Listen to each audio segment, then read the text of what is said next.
안녕하세요. 저는 50대 남성입니다. 이곳에 제 사연을 소개할 수 있게 돼서 얼마나 기쁜지 모릅니다. 요즘 제 주변에서도 뉴스에서도 삶의 무게가 많이 힘들다며 호소하시는 분들이 많은데 그런 분들께 제가 도움을 드릴 수 있을 것 같아서 말이죠.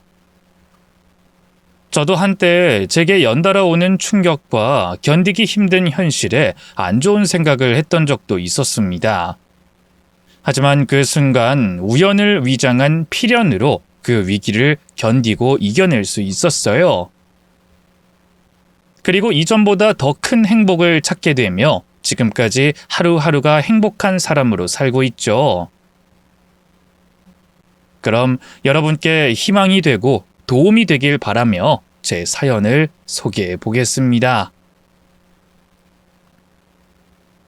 저는 어린 나이에 아내와 결혼해 가정을 꾸렸습니다. 아내와는 신혼생활을 길게 가지긴 했지만 충분히 신혼생활을 즐겼다고 생각하고는 바로 아이 계획을 세웠고 딸과 아들을 두며 행복한 삶을 살고 있었죠. 아내, 그리고 딸과 아들은 유일한 제 편이었고 제가 이 세상을 살아가는 데 이유이자 목적이었어요. 어느 누구에게나 가족이 그런 특별한 의미인 건 똑같겠지만 저에겐 더 남다른 이유가 있습니다. 제게 정말로 제 가족이 전부였거든요. 물론 그 당시에도 부모님과 동생이 있었습니다만 그 가족들과는 완전히 연을 끊은 상황이었어요.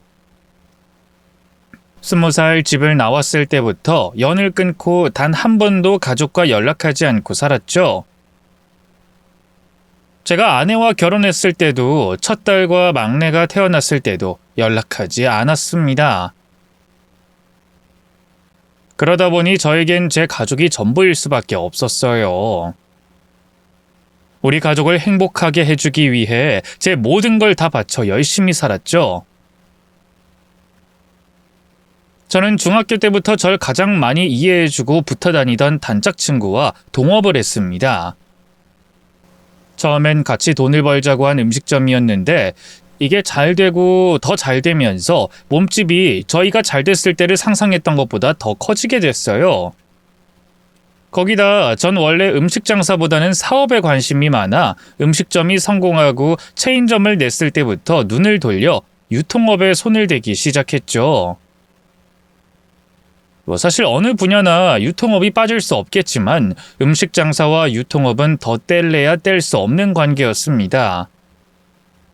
우리 음식점이 커지고 다른 분야로 확장해 갈수록 유통업도 분야 역시 몇 배로 커질 수밖에 없었고 우리 프랜차이즈 이외의 다른 음식점에도 물건을 넣으며 본래 음식점들보다 매출이 더 커지게 됐죠.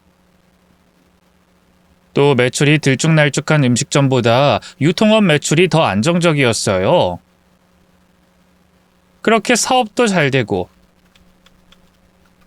그렇게 사업도 잘 되고 가정도 행복하게 꾸리며 어린 나이 큰 성공을 이뤘던 저였죠. 성공한 뒤에는 앞날에 대한 걱정이라는 건 한 적이 없었고 매일매일 가족들과 행복하게 지내는 삶이 행복하기만 했습니다. 근데 앞으로 행복할 줄만 알았던 제 삶이 한순간에 곤두박질 치고 말았어요. 동업하던 친구 녀석이 제 뒤통수를 친 거죠. 사업이 너무 커져 주식회사로 상장하는 게 회사 가치를 몇 배, 몇십 배로 높일 수 있다는 말에 동의하고 준비하던 중 친구 녀석이 다른 사업 투자자와 합쳐 회사의 제 권리를 빼앗아갔습니다. 중학교 때부터 40이 될 때까지 동고동록하며 제 형제처럼 지내던 녀석이라 모든 걸 믿었던 제 잘못이었죠. 그런데 빼앗긴 건 사업뿐만이 아니었어요. 제 아내까지 친구 녀석에게 빼앗기고 말았죠. 아니, 제 아내도 절 속이고 배신했다는 게 정확할 겁니다. 아내와 친구놈은 꽤 오래전부터 만나오고 있었어요. 그러다 제게서 회사를 빼앗고 제게 남은 것이 제 가족과 제 앞으로 된 재산밖에 없었을 때 그마저도 빼앗기 위해 행동한 거죠.